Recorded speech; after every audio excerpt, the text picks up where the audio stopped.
Students 10th class నుంచి ఇంటర్మీడియట్కి వచ్చేసారు. మీరు ఇంటర్మీడియట్ ఫస్ట్ ఇయర్లో మ్యాథమెటిక్స్ విషయానికి వచ్చేటప్పటికి 2 పేపర్స్ ఉంటాయి. ఫస్ట్ ఇయరే కదా, సెకండ్ ఇయర్ కూడా అంతే.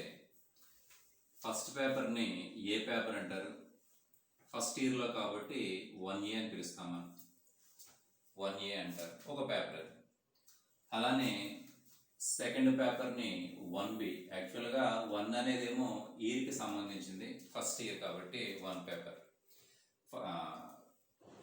1A ఇది 1B. అదే సెకండ్ ఇయర్కి వెళ్ళిపోయారు అనుకోండి, 2A 2B అని అంటాం మనం. 2A 2B. So second year విషయం మనకి ఇప్పుడు అవసరం లేదుగా, మీరు ఫస్ట్ ఇయర్ స్టూడెంట్స్ కాబట్టి మీకు 2 పేపర్స్ ఉంటాయి మ్యాథమెటిక్స్లో. ఫస్ట్ పేపర్ 1A అని చెప్తాం, సెకండ్ పేపర్ 1B అని చెప్తారు. ఫస్ట్ ఇయర్ కానివ్వండి, సెకండ్ ఇయర్ కానివ్వండి, ఏ కానివ్వండి, బి కానివ్వండి, ఏ పేపర్ అయినా సరే పేపర్ మోడల్ ఒకేలా ఉంటుంది. మీకు టోటల్గా ఏ పేపర్ అయినా సరే 75 మార్క్స్ ఉంటుంది. 75 మార్క్స్కి పేపర్ ఉంటుంది. దాంట్లో 2 మార్క్స్ క్వశ్చన్స్ ఉంటాయి, 4 మార్క్స్ క్వశ్చన్స్ ఉంటాయి, 7 మార్క్స్ క్వశ్చన్స్ కూడా ఉంటాయి. అంతే. పేపర్ మొత్తం కూడా ఇలాగే బిగ్ పేపర్ లాంటివి ఏమి కూడా మీకు ఇంటర్మీడియట్లో ఉండదు. మ్యాథమెటిక్స్ విషయానికి వచ్చేటప్పటికి మ్యాథ్స్ గురించి మాత్రమే మాట్లాడుతున్నాను. 2 మార్క్స్ క్వశ్చన్స్ ఎన్ని ఉంటాయి అనేటప్పటికి 10 క్వశ్చన్స్ ఇస్తాడమ్మా. 2 మార్క్స్ క్వశ్చన్స్ చాయిస్ ఏమి ఉండదు, 10 క్వశ్చన్స్ కూడా రాయాలి. 10 into 2 20 మార్క్స్. అలానే 4 మార్క్స్ క్వశ్చన్స్ టోటల్గా మీకు 7 ఇస్తాడు. 7 ఇస్తాడు, మీరు 5 రాయాలి. ఇక్కడ చాయిస్ ఉంటుంది. ఒకటి 4 మార్క్స్ కాబట్టి ఇక్కడ 20 మార్క్స్. 7 ఇస్తాడు, 5 రాస్తే సరిపోతుంది, చాయిస్ ఉంటుంది. అలాగే 7 మార్క్స్ క్వశ్చన్స్ కూడా 7 ఇస్తాడు. ఇవి కూడా మీరు 5 రాస్తే సరిపోతుంది. ఒక్కొక్క దానికి 7 మార్క్స్ కాబట్టి 5 into 7 35 మార్క్స్. సరిపోయిందమ్మా. 40 75 మార్క్స్.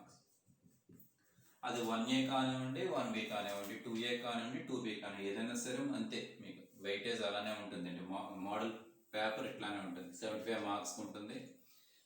10 క్వశ్చన్స్ ఉంటాయి, 2 మార్క్స్. 7 క్వశ్చన్స్ ఉంటాయి, 5 రాస్తారు. ఒక్కొక్క దానికి 4 మార్క్స్. షార్ట్ ఆన్సర్ క్వశ్చన్స్ అంటారు. ఇది వెరీ షార్ట్ ఆన్సర్ క్వశ్చన్స్ అవుతాయి. ఎస్ఐ విషయానికి వచ్చేటప్పటికి 7 క్వశ్చన్స్ ఇస్తాడు. అలానే 5 క్వశ్చన్స్ రాస్తే సరిపోతుంది, చాయిస్ ఉంటుంది. ఒక్కొక్క దానికి 7 మార్క్స్. టోటల్గా అన్ని కలిపితే 75 మార్క్స్కి మీకు పేపర్ ఉంటుంది. ఓకేనా? అయితే నేను ఈరోజు మీకు 1A స్టార్ట్ చేస్తున్నాను.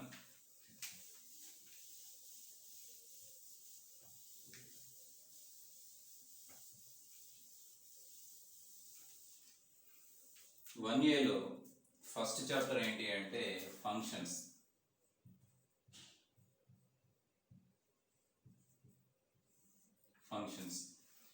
ఇంటర్మీడియట్ మ్యాథమెటిక్స్ విషయానికి వచ్చేటప్పటికి ఏ చాప్టర్ నుంచి ఎన్ని క్వశ్చన్స్ వస్తాయి, అది షార్ట్ ఆన్సర్సా ఎస్ఏ అనే విషయం అని చెప్పొచ్చు. బ్లూ ప్రింట్ అనేది ఉంటుంది. ఫంక్షన్స్లో మీకు ఒక 7 మార్క్స్ క్వశ్చన్ వస్తుంది, అదేవిధంగా ఒక 2 మార్క్స్ క్వశ్చన్స్ వస్తుంది. టోటల్గా మీకు 9 మార్క్స్ వస్తాయి. ఫంక్షన్స్ అనేవి ఫస్ట్ చాప్టర్ నుంచి 1Aలో. 1B గురించి చెప్పుకున్నప్పుడు అక్కడ మాట్లాడతాం. ప్రస్తుతం మనం 1Aకి సంబంధించిన క్లాస్ జరుగుతుంది కాబట్టి ఫస్ట్ చాప్టర్ ఏంటి అంటే ఫంక్షన్స్. ఫంక్షన్స్లో ఒక ఎస్ఏ వస్తుంది, ఒక వెరీ షార్ట్ ఆన్సర్ వస్తుంది. ఇది జనరల్ కండిషన్స్లో ఇలానే ఉంటుంది. జనరల్ కండిషన్స్ ఏంటి అంటే ఇప్పుడు కరోనా టైం కదమ్మా, మీకు 30% సిలబస్ అనేది రిడ్యూస్ చేసేసాడు. బట్ బ్లూ ప్రింట్ అనేది ఇవ్వాలి. బ్లూ ప్రింట్ అంటే ఫంక్షన్స్ నుంచి 7+2 మార్క్స్ వస్తాయా, అవి ఏమైనా మార్పు చెందుతాయా అనే విషయం మాత్రం ఇంకా చెప్పలేదు మనకి. సో ఇంతకుముందు ఉన్నటువంటి ప్యాటర్న్ ప్రకారం ఫంక్షన్స్ నుంచి మీకు ఒక ఎస్ఏ వస్తుంది, అదేవిధంగా ఒక వెరీ షార్ట్ ఆన్సర్ వస్తుంది. టోటల్గా 9 మార్క్స్ వస్తాయి. ఈ 30% సిలబస్ తీసేసిన తర్వాతే క్లాస్ ఉంటుంది మీకు. అంటే మీ క్లాస్ స్టార్ట్ చేసిన తర్వాత ఏ సిలబస్ అయితే తీసేస్తాడో ఇంకా మేము చెప్పాము మనం. ఇప్పుడు మీరు ఈ బ్యాచ్ కాబట్టి, కరోనా జరుగుతున్న ఈ బ్యాచ్ కాబట్టి మీకు వచ్చే ఎగ్జామ్లో కూడా ఆ 30% అవాయిడ్ చేసి మాత్రమే క్వశ్చన్స్ ఇస్తాడు. కాబట్టి మనం చెప్పుకున్న అనవసరం కదమ్మా, కంప్లీట్గా చెప్పుకోవాల్సిన అవసరం లేదు. వాడు ఏం చేశాడు, ప్రతి చాప్టర్లోని కూడా కొంత సిలబస్ని తగ్గించుకుంటూ వచ్చాడు. ఆ తగ్గించిన సిలబస్ని తీసేసే మిగిలిన సిలబస్ మనం చెప్పుకుంటాం. ఇప్పుడు చూడండి, ఫంక్షన్ డెఫినేషన్ తెలియాలి. మీరు ఏ చాప్టర్ గురించి అయితే మాట్లాడుతున్నారో లేదా ఏ చాప్టర్లో అయితే ఉంటున్నారో ఆ చాప్టర్ యొక్క డెఫినేషన్ కరెక్ట్గా తెలియాలి మీకు. తెలుగు మీడియం వాళ్ళకైతే ఫంక్షన్ మనం ఏమంటాం అంటే ప్రమేయము అంటాం.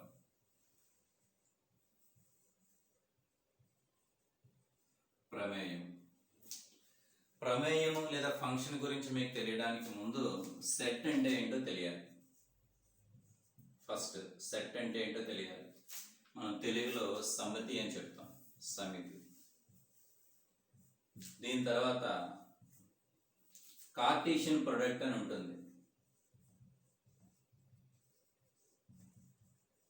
ఈ తెలుగులో కూడా మనం కార్టీషియన్ లబ్ధం అని ఉంటాం. కార్టీషియన్కి తెలుగు వాడు ఏముండదు, కార్టీషియన్ అని రాస్తాం, కార్టీషియన్ లబ్ధం అని. థర్డ్ ఏంటంటే రిలేషన్, మనం తెలుగులో సంబంధము అని అంటాం మనం.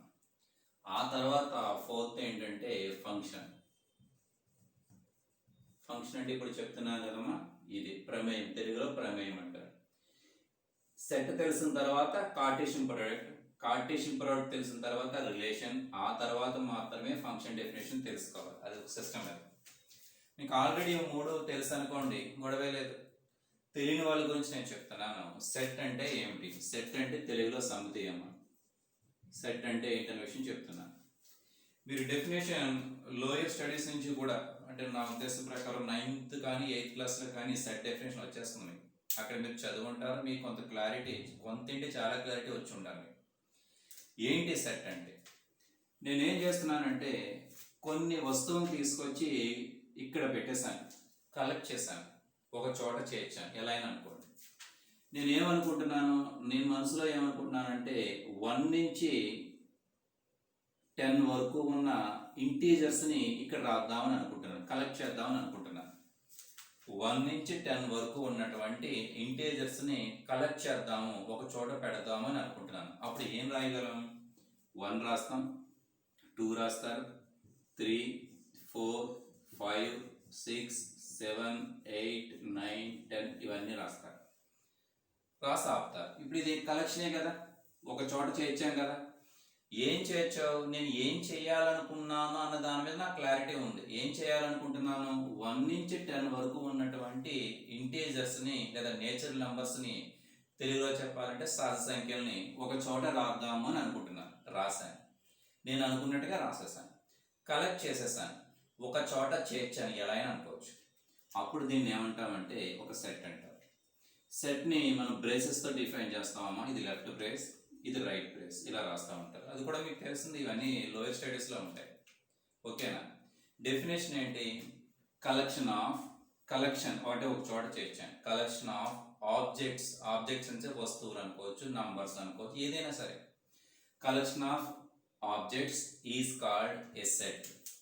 కలెక్షన్ ఆఫ్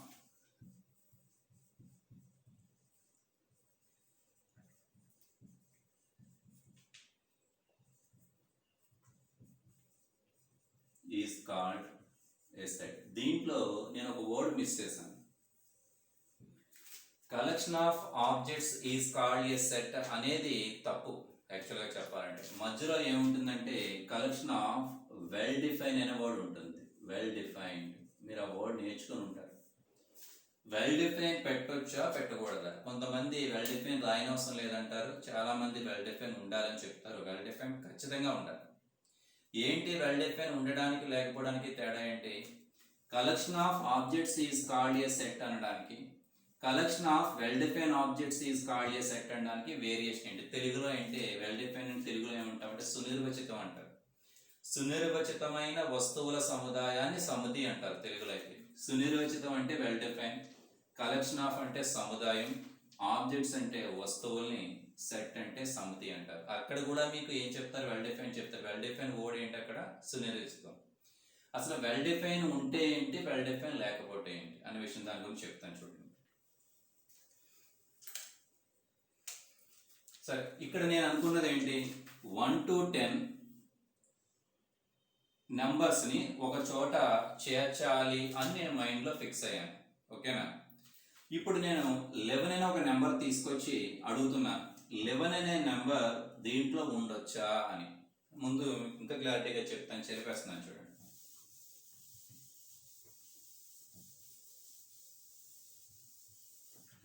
ఏమనుకున్నాను నేను 1 to 10 నంబర్స్ని పాయింట్స్ ఏమీ లేకుండా ఓన్లీ ఇంటీజర్స్ని నేచురల్ నెంబర్స్ అనుకోండి ఇంకా క్లియర్గా ఉంటుంది. ఒక చోట కలెక్ట్ చేద్దామని అనుకుంటా, ఒక చోట ఉంచుదామని అనుకుంటున్నాను. సో ఎవడో ఒక 4 అనే నెంబర్ తీసుకొచ్చాడు. 4 ఇందులో ఉంటుందా ఉండదా అన్న విషయం అడిగారు అనుకోండి, అందరూ ఒకటే చెప్తారు 4 ఇందులో ఉంటుంది. చాలా క్లారిటీగా ఉంటాడు వాడు, 4 ఇందులో ఉంటుంది. 1 ఉంటుందా? 1 కూడా ఉంటుంది. 9 ఉంటుందా? 9 ఉంటుంది. 4 ఉంటుందా? ఉంటుంది, రాసేస్తాం కూడా మనం. 11 ఉంటుందా? 11 ఉండదు, రానివ్వం మనం. 8 రానిస్తాం, 5 రానిస్తాం, 3 రానిస్తాం, 2, 7, 6, 12 ఉండదు, 20 ఉండదు, 0 ఉండదు. ఒక ఫ్లవర్ ఉంటుందా? ఉండదు. ఒక పెన్ ఉంటుందా? ఉండదు. చాలా క్లారిటీగా ఉన్నాం. ఇంకో ఎగ్జాంపుల్ చెప్తాను. ఏంటంటే నేనేమనుకుంటున్నానంటే ప్రపంచంలో బాగా అందమైన ఫ్లవర్స్ అన్ని తీసుకొచ్చి ఒక చోట కలెక్ట్ చేద్దామని అనుకుంటున్నాను నేను. అక్కడ కూడా కలెక్షనే, ఇక్కడ కూడా కలెక్షనే. ఇక్కడ ఆబ్జెక్ట్సే, ఇక్కడ ఆబ్జెక్ట్స్ ఫ్లవర్స్, ఇక్కడ ఆబ్జెక్ట్స్ నెంబర్స్, రెండు ఒకటే. అక్కడ కలెక్ట్ చేస్తున్న ఆబ్జెక్ట్స్ని, ఇక్కడ కూడా కలెక్ట్ చేస్తున్న ఆబ్జెక్ట్స్ని. ఇక్కడ నేను అనుకున్నది ఏంటి, 1 to 10 నెంబర్స్ ఉంచుదామని నేను ఫిక్స్ అయ్యాను. ఇక్కడ ఏమని ఫిక్స్ అయ్యాను, అందమైన ఫ్లవర్స్ని, బ్యూటిఫుల్ ఫ్లవర్స్ ఇందులో పెడదామని నేను ఫిక్స్ అయ్యాను. అప్పుడు నేను ఏం చేస్తున్నానంటే రోజ్ తీసుకొచ్చి దీంట్లో ఉంటుందా అని అడిగాను నేను. నీకు రోజ్ అంటే ఇష్టం అనుకో, అది బ్యూటిఫుల్గా నీకు కనిపించింది అనుకో, ఉంది అని చెప్తావు. వేరే వాడికి నచ్చలేదనుకో, ఆడు ఉండదు అని చెప్తాడు. అక్కడ ఒక క్లారిటీ లేదు మీకు. ఒక ఫ్లవర్ ఇక్కడ ఉంటుందా అంటే కొంతమంది ఉంటుందని అనవచ్చు, కొంతమంది ఉండదని అనవచ్చు. రోజ్ కాదు, లిల్లీ ఫ్లవర్ తెచ్చారు. లిల్లీ దీంట్లో ఉంటుందా? చెప్పలేము. నాకు ఇష్టం అనుకోండి, నేను ఉంటుందని చెప్తాను. నాకు వేరేది, ఫర్ ఎగ్జాంపుల్ లిల్లీ నాకు ఇష్టం, వేరే వాడికి ఇష్టం లేదు, వాడు ఉండదని చెప్తాడు. ఇక్కడ ఒక ఐటెంని తీసుకొచ్చి, ఒక ఆబ్జెక్ట్ని తీసుకొచ్చి ఈ కలెక్షన్కి సంబంధించిందా కాదా అన్నప్పుడు నువ్వు కరెక్ట్గా చెప్పలేవు. ఇక్కడ నువ్వు అంటే నీ ఒక్క గురించి చెప్తలేదు, మొత్తం అందరి గురించి చెప్తున్నాను. నీ ఒక్కడ ఒపీనియన్ తీసుకోకూడదు. ఈ ఫ్లవర్ ఇందులో ఉంటుందా అంటే మొత్తం అందరూ కూడా ఉంటుందనో ఉండదనో అనే చెప్పాలి తప్పించి ఒకడు ఉంటుందని ఒకడు ఉండదని ఇంకొకడు తెలియదని చెప్తే మాత్రం అది కలెక్షన్ వెల్ డిఫైన్ కాదు. సో ఇక్కడ అలా కాదు. 14 అనే నెంబరు దీంట్లో ఉంటుందా అంటే ఉండదనే చెప్తాడు ఎవడన్నా. ఇక్కడ రోజ్ అనేది ఇక్కడ ఉంటుందా అంటే అలా ఎలా చెప్తారు? ఒక క్లాసులో కూర్చున్నారు, క్లాసులో చాలా మంది స్టూడెంట్స్ ఉన్నారమ్మా, 100 మెంబర్స్ ఉన్నారు అనుకోండి. క్లాసులో 100 మెంబర్స్ ఉన్నారు. నేను అడుగుతున్నాను, నా ఉద్దేశం ఏంటి, నా కలెక్షన్ ఏంటి అంటే అందులో బాగా తెలివైన వాళ్ళు ఇందులో తీసుకొద్దామని నేను అనుకుంటున్నాను. బాగా బ్రిలియంట్స్ ఎవరన్నా ఉంటే నేను కలెక్ట్ చేద్దామని నేను క్లాసులోకి వెళ్ళాను. మీలో బాగా తెలివైన వాళ్ళు ఎవరన్నా ఉంటే ఓ పక్కకు రండి అన్నాను అనుకోండి, అందులో ఒకడు వచ్చాడు అనుకోండి, పక్కడే నవ్వుతాడు, నువ్వు తెలివైన వాడు పెట్టరా. సో ఇక్కడ తెలివితేటలు అనేది కూడా వెల్ డిఫైన్ కాదు. ఇక్కడ రోల్ నెంబర్ 1 ఉన్నాడు, నువ్వు ఇందులోకి రా అంటే వాడికే డౌట్, నేను రావాలా వద్దా. ఇక్కడ తెలివితేటలని కాకుండా 5.1 కంటే పెద్ద ఫీట్, నేను అంటుంటా వాడి యొక్క హైట్ గురించి మాట్లాడుతున్నాను. 5.1 కంటే ఎక్కువ ఉన్న హైట్ ఎక్కువ ఉన్న వాళ్ళని రమ్మన్నారు అనుకోండి, అది క్లారిటీ ఉంటుంది, అక్కడ వెల్ డిఫైన్ ఉంటుంది. వాడు అవసరమైతే మనం చెక్ చేస్తాం. 5.1 కంటే తక్కువ ఉన్నాడు తీసేయండి, 5.1 కంటే ఎక్కువ ఉన్నాడు తీసుకురండి. 5.1 కంటే తక్కువ ఉంటే మనకి ఎంటేస్తారు, 5.1 కంటే ఎక్కువ ఉన్న 5.1 ఇక్కడ తీసుకొద్దామని అనుకున్నాం అనుకోండి, అలా మనం సెపరేట్ చేయగలం. అలా కాకుండా తెలివైన వాళ్ళని తెలివి తక్కువ వాళ్ళని తీసుకొద్దామంటే, నాకు తెలివి తక్కువ వాడు ఉన్నాడు అనుకోండి, వాడు పేరెంట్ వాడు తెలివైన వాడు కావచ్చు, వాడు ఒప్పుకుంటాడు, వాడు వచ్చి గొడవ పెట్టేస్తాడు, మా కొడుకుని తెలివి తక్కువ వాడు అంటున్నాం ఏంటని. అక్కడ కూడా ఏం లేదంటే వెల్ డిఫైన్ లేదు, తెలుగులో సునిర్వచితం అనేది లేదు. సో అక్కడ వెల్ డిఫైన్ వర్డ్కి చాలా వెయిటేజ్ ఉంటుంది, కంపల్సరీ వెల్ డిఫైన్ వర్డ్ చెప్పాలి మనం. Collection of well-defined objects is called a set. Set definition అది. సెట్స్లో అవి నంబర్స్ అయి ఉండొచ్చు, లేకపోతే ఇక్కడ నేను చెప్తున్న ఫ్లవర్స్ అయి ఉండొచ్చు, లేకపోతే హ్యూమన్స్ అయి ఉండొచ్చు, ఏదైనా కావచ్చు. ఏదైనా సరే ప్రతిదాన్ని ఏమంటామంటే ఎలిమెంట్ అని పిలుస్తారు జనరిక్గా. నెంబర్స్ అయితే ఒక నేము, ఫ్లవర్స్ అయితే ఒక నేము, వేరేదైతే మరో నేము, అట్లా ఉండదు. ఏదైనా సరే మన ఎలిమెంట్స్ అనే చెప్తారు. ఎలిమెంట్స్ తెలుగులో మూలకాలు అంటారు. ఎలిమెంట్స్ అంటే తెలుగులో మూలకాలు. సో సెట్ డెఫినేషన్ అర్థమైందని అనుకుంటున్నాను, తర్వాత చూద్దాం. Next definition.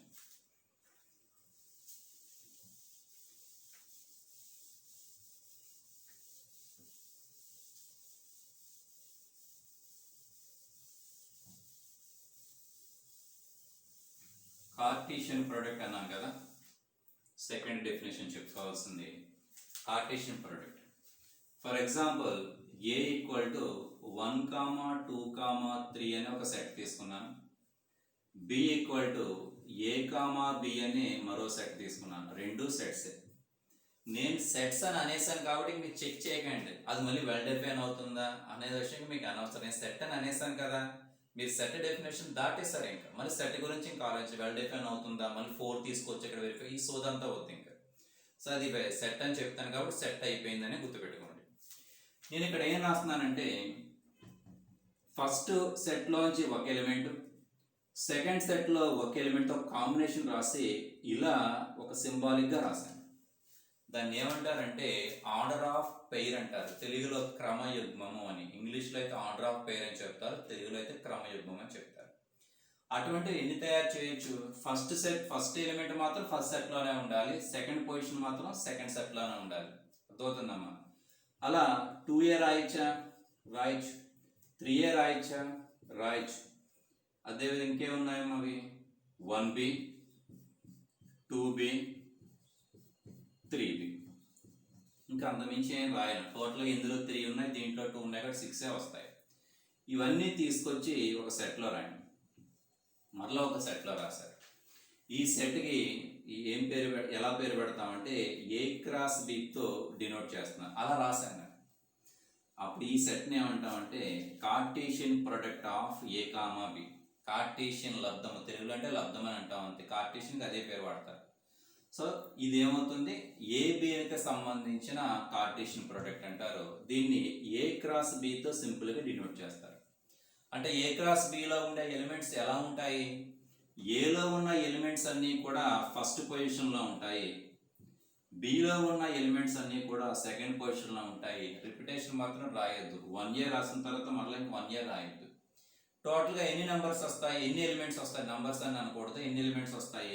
ఏలో 3 ఎలిమెంట్స్ ఉన్నాయి, బిలో 2 ఎలిమెంట్స్ ఉన్నాయి కాబట్టి 3 × 2 6 ఎలిమెంట్స్ వస్తాయి. అంటే 6 మూలకాలు వస్తాయి. 6 ఎలిమెంట్స్ కూడా ఇక్కడ కనిపిస్తూ ఉన్నాయి. సో ఈ సెట్ అని ఏకి బికి సంబంధించిన కార్టేషియన్ ప్రొడక్ట్ అంటారు. దాన్ని సింపుల్గా A క్రాస్ Bతో డినోట్ చేస్తారు. అంటే ప్రతిసారి సెట్ అంతా రాయడం కుదరదు కదమ్మా. ఇక్కడ 2 ఎలిమెంట్స్ ఉన్నాయి కాబట్టి 6 ఎలిమెంట్స్ మీరు రాసేస్తారు.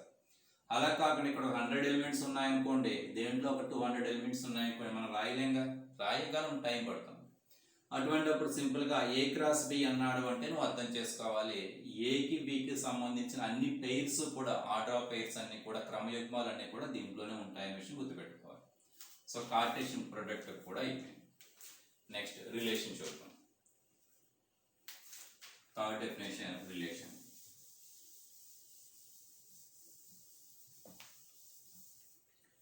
రిలేషన్ తెలుగులో సంబంధం అంటాం మనం.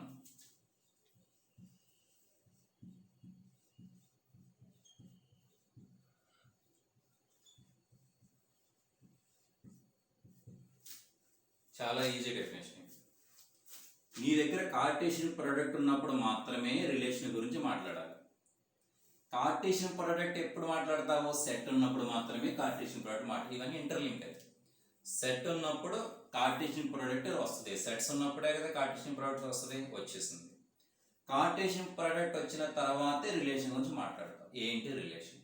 రిలేషన్ అంటే దీంట్లోంచి కొన్ని ఎలిమెంట్స్ తీసుకుని ఎన్ని వస్తాయి అని అలా ప్రక్కన పాడేసి, నీ ఇలా తీసుకుని వచ్చినప్పుడు నీకు 1A ఒకటి వచ్చింది, తర్వాత 2B, దానికి ఏం రూల్స్ ఏ ఉండవు అమ్మా, నీకు ఏది నచ్చితే రాస్తావు. 3B కూడా వచ్చింది అనుకోండి, అంతే, ఇంకేం రాదు. ఒక సెట్ కింద ఫామ్ చేస్తాం. దీనికి ఏదో పేరు పెట్టాలిగా. దీనికి A క్రాస్ B అని పెట్టినట్టు, దీనికి ముందు AB అని పెట్టినట్టుగా దీనికి R1 అని పేరు పెట్టాను. ఇది ఒక రిలేషన్, అంతే అంతే. రిలేషన్ అంటే ఏమీ లేదు. A క్రాస్ Bకి సబ్సెట్ ప్రతిది రిలేషన్. సబ్సెట్టేగా. నువ్వు దీంట్లో ఉన్న ఎలిమెంట్స్ తీసుకొచ్చి ఇందులో పెట్టావు అంటే ఏంటి? దీంట్లో ఉన్న అన్ని ఎలిమెంట్స్ రాయగలవు, దీంట్లో ఉన్న కొన్ని ఎలిమెంట్స్ రాయగలవు తప్పించి దీనికంటే పెద్ద సెట్టింగ్ తేలేవు కదా ఇక్కడ నుంచి. దీంట్లో నువ్వు ఎలిమెంట్స్ పెట్టగలుగుతున్నావు కాబట్టి సో R1 అనేది A క్రాస్ Bకి సబ్సెట్ అవుతుంది. మరొకటి వచ్చాడు, వాడికి ఈ ఎలిమెంట్స్ నచ్చల, మరొకసారి చేపెట్టాడు, తీసాడు, వాడికి ఒక్క ఎలిమెంటే వచ్చింది అనుకోండి, 2A ఒకటే వచ్చింది, అది రిలేషనే.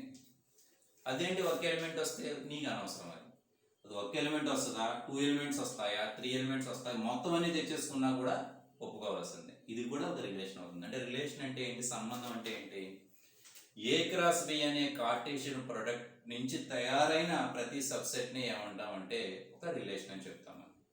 దీన్ని డయాగ్రామెటికల్గా కూడా వేయచ్చు, అంత అవసరం లేదు. ఇప్పుడు మళ్ళీ ఇప్పటికే మనకి చాలా ఎక్కువ చెప్తున్నాం కాబట్టి ఇప్పుడు అసలు డెఫినేషన్, మన డెఫినేషన్లోకి వస్తాం. ఏంటి అంటే ఫంక్షన్. ఫంక్షన్ తెలుగులో ప్రమేయం అంటాము. అసలు ప్రమేయం అంటే ఏంటి? ప్రమేయం అంటే రిలేషన్ నుంచి తయారవుతుంది. ఇక్కడ నువ్వు రిలేషన్స్ రాసావు కదా, అటువంటి రిలేషన్స్ ఎన్ని వస్తాయి, చాలా వస్తాయి. ఒకసారి తెచ్చాను 3 వచ్చాయి, మరొకసారి తెచ్చాను ఒక 2, a అని ఒక పేరు వచ్చింది, ఇంకొకసారి తెచ్చాను 4 రావచ్చు, ఇంకోసారి తీసుకొచ్చింది 5 రావచ్చు, ఇంకోసారి తీసుకొచ్చి మొత్తం రావచ్చు. అంటే నీకు ఎన్ని రిలేషన్స్ ఫామ్ అవుతాయి, దానికి ఒక ఫార్ములా ఉంటుంది, మొత్తం మీద కొన్ని రిలేషన్స్ ఫామ్ అవుతాయి. ఆ రిలేషన్స్లోనే కొన్ని ఫంక్షన్స్ అవుతాయి, ప్రమేయాలు అవుతాయి, కొన్ని రిలేషన్స్ గానే మిగిలిపోతాయి, ఫంక్షన్స్గా మారు. ఫంక్షన్ అన్నా మ్యాపింగ్ అన్నా రెండు ఒకటే. అంటే రిలేషన్స్ అన్నీ కూడా ఫంక్షన్స్ అవ్వవు. రిలేషన్స్లో కొన్ని మాత్రమే ఫంక్షన్స్ అవుతాయి, కొన్ని మాత్రం రిలేషన్స్ గానే ఉండిపోతాయి, తప్పించి ఫంక్షన్ అయ్యే అవకాశం లేదు. ఏది ఫంక్షన్ అవుతుంది, ఏది రిలేషన్గా ఉండిపోతుంది, అసలు మెయిన్ డెఫినేషన్ ఇక్కడి నుంచి వస్తుంది. యాక్చువల్లీ మన డెఫినేషన్ స్టార్టింగే ఫంక్షన్, అదే చెప్పాలి. మనం కొంచెం అడిషనల్గా చెప్పాము ముందు కూడా.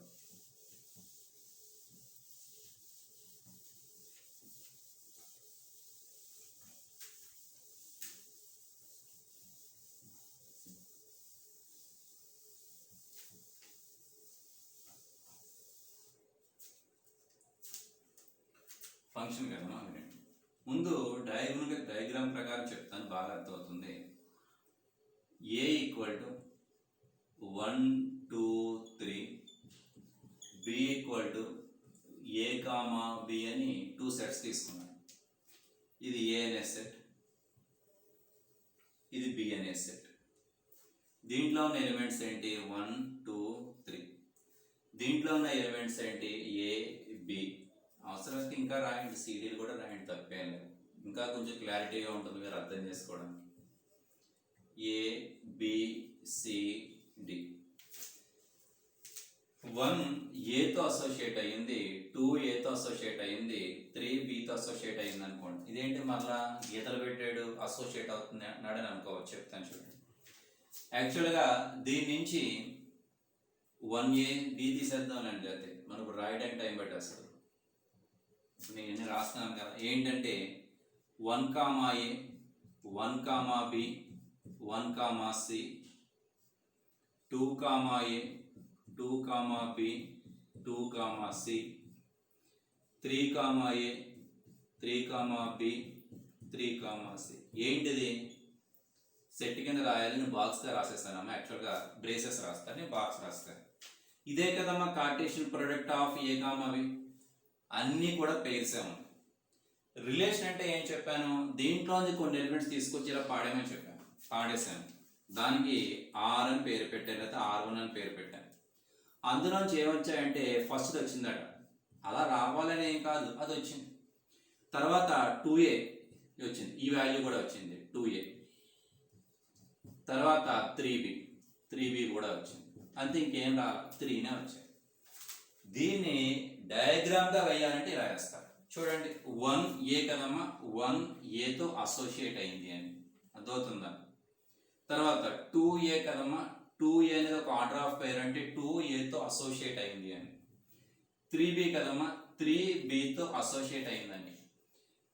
ఇన్ కేస్ ఇంకా ఏమన్నా ఉంటే అవి కూడా మార్క్ చేస్తావు, ప్రస్తుతం అవే వచ్చాయి. ఇప్పుడు ఇది రిలేషనే. దీంట్లోంచి తీసుకొచ్చి ఇక్కడ ఏ ఎలిమెంట్స్ అలా పాడేసినా కూడా నీకు రిలేషనే వస్తుంది. నా డెఫినేషన్ ఏంటి, రిలేషన్ అయిపోయింది, మనకి ఫంక్షన్ అవుతుందా లేదా కావాలి. ఫంక్షన్ అవ్వాలి అంటే డెఫినేషన్ ఏంటంటే ఫస్ట్ సెట్లో ఉన్న ప్రతి ఎలిమెంట్కి కూడా ఇక్కడ 2 కండిషన్స్ ఉంటాయి, మెయిన్ కండిషన్స్. ఫస్ట్ సెట్లో ఉన్న ప్రతి ఎలిమెంట్కి, ఎవ్రీ ఎలిమెంట్ అదొకటి మెయిన్ కండిషన్. ప్రతి ఎలిమెంట్కి కూడా ఒకే ఒక ఇమేజ్ ఉండాలి మనకి, ఒకే ఒక ఎలిమెంట్తో. సెకండ్ సెట్లో ఉన్న ఒకే ఒక ఎలిమెంట్తో అసోసియేట్ అవ్వాలి. ఇమేజ్ అనేవాడు అప్పుడే వద్దు, మీకు ఇంకా ముందు వస్తుంది. అసోసియేట్ అనేవాడు గుర్తుపెట్టుకోండి. ఇక్కడ చూడండి, 1 ఏతో అసోసియేట్ అయింది కదా, అయింది. 2 ఏతో అసోసియేట్ అయింది కదా, అయ్యింది. 3 బితో అసోసియేట్ అయింది కదా, అయ్యింది. అన్ని ఎలిమెంట్స్ కి చెప్పావా? అన్ని ఎలిమెంట్స్ కి చెప్పాను. ఎవ్రీ ఎలిమెంట్ కి చెప్పాను. ఒక్కొక్క ఎలిమెంట్ తోటి అసోసియేట్ అయిందా? 1 ఒకే ఒక ఎలిమెంట్ తో అసోసియేట్ అయింది, ఏ తోటే. 2 ఒకే ఒక ఎలిమెంట్ తో అసోసియేట్ అయింది, అది కూడా ఏ తోటే. మరి 1 కూడా అయింది కదా, అది నీకు అనవసరం. వాడు చెప్తోంది ఏంటి? ఫస్ట్ సెట్ లో ఉన్న ప్రతి ఎలిమెంట్ ని యూటిలైజ్ చేయమని చెప్తున్నాడు. ప్రతి ఎలిమెంట్ ని వాడాలి, వాడేసాం. ఆ ఎలిమెంట్ ప్రతిదీ కూడా ఒక ఎలిమెంట్ తోటే కనెక్ట్ అయి ఉండాలి, అసోసియేట్ అయి ఉండాలి. అలానే అయ్యింది. అప్పుడు ఈ రిలేషన్ ఆర్ని ఏమంటామంటే ఫంక్షన్ అని అంటాం. కాని దానికి ఎగ్జాంపుల్ చెప్తాను చూడండి. ఇక్కడ 3bతో పాటు ఫర్ ఎగ్జాంపుల్ 2c కూడా వచ్చేసింది అనుకోండి. 3bతో పాటు 2c కూడా వచ్చేస్తుంది. రాకూడదని ఏం లేదు. ఇలా తీసుకొచ్చి ఇలా పాడేసినప్పుడు, బ్లైండ్ గా పాడేసినప్పుడు ఏమైనా వస్తాయి. So 1a రాసేసారు, 2a రాసేసాం, 3b రాసేసాం, 2c కూడా రాయాలి. ఇప్పుడు 4వ ఎలిమెంట్ 2c కాబట్టి 4th ఎలిమెంట్. ఇక్కడ ప్రతి ఎలిమెంట్ ని వాడేసావు. 1ని యూటిలైజ్ చేస్తావు, 2ని యూటిలైజ్ చేస్తావు, 3ని యూటిలైజ్ చేస్తావు. బట్ 2 ఎలిమెంట్స్ తో అసోసియేట్ అయింది అంటే ఇక్కడ యూనిక్నెస్ లేదు. కంపల్సరీ ఒక ఎలిమెంట్ తోటే అసోసియేట్ అయి ఉండాలి. ఇక్కడ 2 ఏ తోటి అసోసియేట్ అయింది, 2 సి తో కూడా అసోసియేట్ అయింది. కాబట్టి అప్పుడు ఇది రిలేషన్ గానే మిగిలిపోతుంది, ఫంక్షన్ గా మారుతుంది. ఫంక్షన్ అనుకోండి. సో ఫంక్షన్ అంటే డెఫినేషన్ ఏంటి? For all A belongs to capital A అంటే ఏలో ఉన్న ప్రతి ఎలిమెంట్ కి కూడా there exist a unique element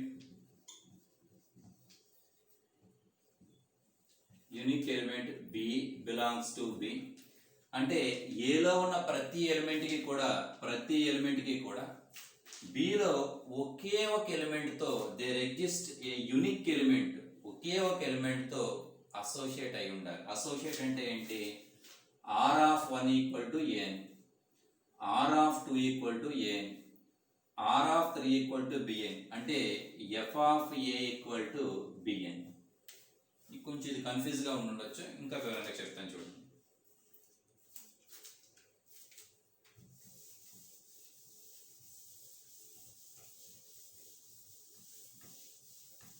definition కొంచెం కన్ఫ్యూజ్ గా ఉంటుందేమో, ఇంకా వివరంగా చెప్తాను. డయాగ్రామ్ ప్రకారం బాగా అర్థమవుతుందండి, వివరంగా చెప్పాను కాబట్టి డెఫినేషన్ కూడా చెప్తాను. వాడు ఏమంటున్నాడంటే for all A belongs to capital A అంటే ఏంటి? క్యాపిటల్ ఏ అనే సెట్ లో ఒక ఎలిమెంట్ తీసుకుంటే, ఒక ఎలిమెంట్ అని కాదు, ప్రతి ఎలిమెంట్ కి కూడా నేను ఒక ఎలిమెంట్ మీద చెప్తున్నాను. దేర్ ఎగ్జిస్ట్ అంటే దొరుకుతుంది, ఉంటుంది. ఏముంటుంది? ఎక్కడ ఉంటుంది? A unique element in B, ఆ ఎలిమెంట్ కూడా స్మాల్ బి అని తీసుకున్నాను. Unique element B in capital B అంటే బి అనే ఒకే ఒక ఎలిమెంట్ క్యాపిటల్ బిలో ఉంటుంది. ఎలా? ఇవి రెండు కనెక్ట్ అయ్యేటట్టుగా. ఆ కనెక్ట్ అవ్వడాన్ని ఏమని రాస్తామంటే సచ్ దట్ f(a) = b అని రాస్తాం. ఎఫ్ ఏంటి మధ్యలో? ఇందాక ఇక్కడ ఆర్ అని పేరు పెట్టాను కదమ్మా, ఆర్ అని పేరు పెడితే r(a) అని రాస్తారు. జి అని పేరు పెడితే g(a) అని రాస్తారు. ఎఫ్ అని పేరు పెడితే f(a) అని రాస్తారు. అంటే దీని అర్థం ఏంటి? ఏలో ఎన్ని ఎలిమెంట్స్ ఉన్నా పర్వాలేదు, కానీ ప్రతి ఎలిమెంట్ కి కూడా ఒకే ఒక ఎలిమెంట్ తో అసోసియేట్ అయి ఉంటే అప్పుడు ఆ రిలేషన్ ఏమంటామంటే ఫంక్షన్ అని అంటారు. ఇక్కడ మెయిన్ ఇంపార్టెంట్ ఏంటి అంటే యూనిక్ అనే వర్డ్ ఒకటి, మరొకటి ఏంటంటే ఫర్ ఆల్ అంటే ఎవ్రీ ఎలిమెంట్ అని. అవి రెండే మెయిన్. అర్థమవుతుందా? ఏలో ఉన్న ప్రతి ఎలిమెంట్ కి, ఫర్ ఆల్ ప్రతి ఎలిమెంట్ కి దేర్ ఎగ్జిస్ట్ బిలో ఒకే ఒక ఎలిమెంట్ తో ఏముండాలి? సచ్ దట్ అంటే కండిషన్ చెప్తాడు. ఏం కండిషన్? f(a) = అసోసియేట్ అయి ఉంటే అప్పుడు ఈ ఎఫ్ అనే రిలేషన్ ఏమంటారంటే ఫంక్షన్ అని చెప్తారు. తెలుగులో ప్రమేయం అంటారు, మ్యాపింగ్ అన్నా కూడా ఇది. నెక్స్ట్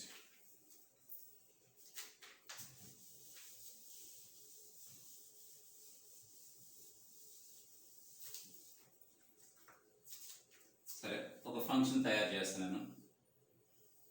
ఫంక్షన్కి నేను ఎఫ్ అని పేరు పెట్టాను. ఫస్ట్ సెట్ ఎప్పట్లానే ఏ, సెకండ్ సెట్ బి. ఫస్ట్ సెట్లో 1 2 3 4 అనే 4 ఎలిమెంట్స్ ఉన్నాయి. సెకండ్ సెట్లో ఏ బి సి డి ఈ అనే 5 ఎలిమెంట్స్ ఉన్నాయి. 1 ఏతో అసోసియేట్ అయింది, 2 బి తోటి, 3 బి తోటి, 4 సి తోటి. ఇది ఫంక్షన్ అవుతుందా? ఫంక్షన్ అవ్వదు కదమ్మా. ఇది అవుతుందా? మన రూల్ ఏంటి? ఫస్ట్ సెట్లో ఉన్న అన్ని ఎలిమెంట్స్ని వాడాలి. వాడేసాం. 1 2 3 4 ఖాళీగా అవడలేడు. ఒక ఎలిమెంట్కి ఒక ఎలిమెంట్ తోటి అసోసియేట్ అవ్వాలి. అలానే అయ్యిందా? 1కి ఏ తోటి అసోసియేట్ అయ్యింది, 2 బి అనే ఒక ఎలిమెంట్ తోటి అసోసియేట్ అయ్యింది, 3 బి అనే ఒక ఎలిమెంట్ తోటి అసోసియేట్ అయ్యింది, 4 సి అనే ఒకే ఒక ఎలిమెంట్ తో అసోసియేట్ అయ్యింది. కరెక్టే. ఇక్కడ ఎలిమెంట్స్ మరి మిగిలిపోయాయి కదా, అది నీకు అనవసరం. వాడు చెప్పింది చెప్పినట్టు వినటమే. నువ్వు మళ్ళీ డి ఉండిపోయింది కదా, ఈ ఉండిపోయింది. వాడు చెప్పిన డెఫినేషన్ సాటిస్ఫై అయితే చాలు. 2 కండిషన్స్ చెప్పాడు. ఫస్ట్ సెట్లో అన్ని ఎలిమెంట్స్ ని వాడాలి, ఒక ఎలిమెంట్ ఒక ఎలిమెంట్ తోటి అసోసియేట్ అవ్వాలి, సరిపోయింది. అది ఫంక్షనే. ఎఫ్ అనేది ఖచ్చితంగా ఫంక్షన్ అవుతుంది. అయితే ఇలా ఫంక్షన్ అయిన తర్వాత ఈ ఏ అనే ఫస్ట్ సెట్ ని డొమైన్ అంటారు. డొమైన్ తెలుగులో ప్రదేశము అంటారు. ఇవన్నీ మీకు తెలిసిన వర్డ్స్ అని అనుకుంటున్నాను నేను. ఏని డొమైన్, ప్రదేశము. బిని కోడొమైన్ అంటారు. కోడొమైన్ సహప్రదేశం అని.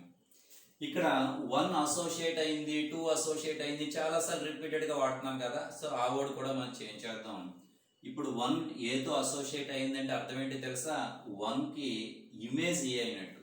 1కి ఇమేజ్ అని వర్డ్ వాడతాం. ఇక్కడ 1 ఇమేజ్ ఏ, 2 ఇమేజ్ బి, 3 ఇమేజ్ కూడా బినే కావచ్చు, తప్పేం లేదు. 4 ఇమేజ్ సి అంటారు. దాని రివర్స్ లో కూడా చెప్తాను చూడండి. ఏకి ప్రీ ఇమేజ్ 1, బికి ప్రీ ఇమేజ్ 2 ప్రీ ఇమేజ్ అవుతుంది, అదేవిధంగా 3 కూడా ప్రీ ఇమేజ్ అవుతుంది, సికి 4 అనేది ప్రీ ఇమేజెస్ అవుతాయి. సో ఫార్వర్డ్ కండిషన్, ఈ కండిషన్ లో చూస్తే ఇదేమో ప్రదేశము, ఇది సహప్రదేశము. 1కి ఇమేజ్ ఏ, 2కి ఇమేజ్ బి, 3కి ఇమేజ్ బి, 4కి ఇమేజ్ సి అని చెప్తారు. అదే బ్యాక్వర్డ్ కండిషన్ లో చెప్తే అప్పుడు ఇది డొమైనే, ప్రదేశమే. బి అనేది కోడొమైనే, సహప్రదేశమే. సో ఏకి ప్రీ ఇమేజ్ కాన్సెప్ట్ వస్తుంది. ప్రీ ఇమేజ్ 1, బికి 2 అనేది, 3 అనేది కూడా ప్రీ ఇమేజెస్, సికి 4 అనేది ప్రీ ఇమేజ్ అవుతుంది. ఓకేనమ్మా. ప్రస్తుతానికి మీకు డొమైన్ అయింది, కోడొమైన్ అయింది. ఇంకొక వర్డ్ కూడా ఉంటుంది, ఇదే పవర్ఫుల్ వర్డ్. ఇది రేంజ్. తెలుగులో వ్యాప్తి అంటాం. ఇదే మెయిన్. మీకు మాక్సిమం 2 మార్క్స్ క్వశ్చన్ దీని నుంచే వస్తుంది. వ్యాప్తి క్యాలిక్యులేట్ చేయడంలోనే వస్తుంది 2 మార్క్స్ క్వశ్చన్. సరే, ఏంటి వ్యాప్తి అంటే? సెకండ్ సెట్ లో ఏ ఎలిమెంట్స్ అయితే నువ్వు వాడుతున్నావో ఆ ఎలిమెంట్స్ తీసుకొచ్చి ఒక చిన్న సెట్ లో రాయి. This is A, this is B, this is C.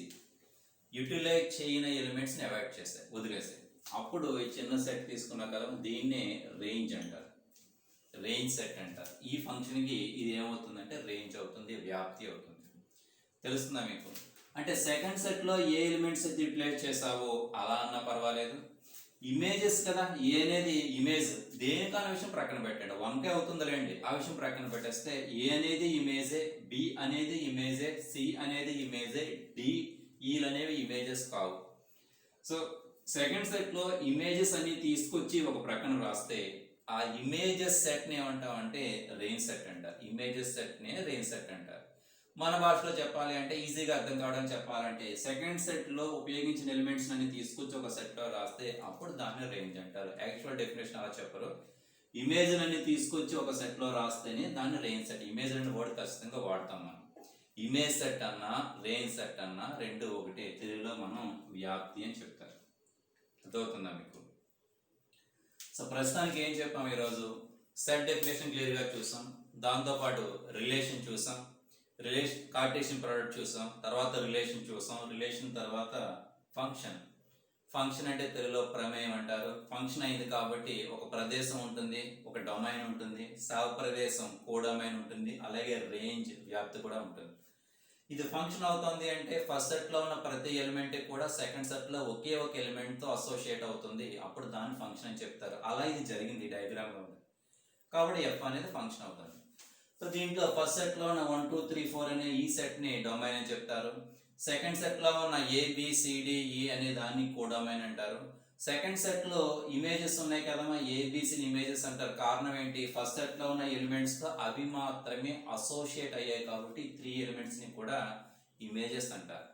ఆ ఇమేజెస్ అన్ని తీసుకొచ్చి ఒక సెట్లో పాడేస్తే ఆ సెట్ని రేంజ్ సెట్ అని చెప్తారు, తెలుగులో అయితే వ్యాప్తి అని చెప్తారు. ఇది ఫంక్షన్ డెఫినేషన్. దీని తర్వాత ఫంక్షన్స్లో కొన్ని టైప్స్ వస్తాయమ్మా. 1-1 అని, ఆన్ టు అని, తెలుగులో అంటే అన్వేకం అని, సంగ్రస్తం అని, ద్విగుణం అని, ఇంగ్లీష్లో అంటే 1-1, ఆన్ టు, బైజెక్షన్, ఇవన్నీ కూడా మనం నెక్స్ట్ క్లాస్లో చూద్దాం.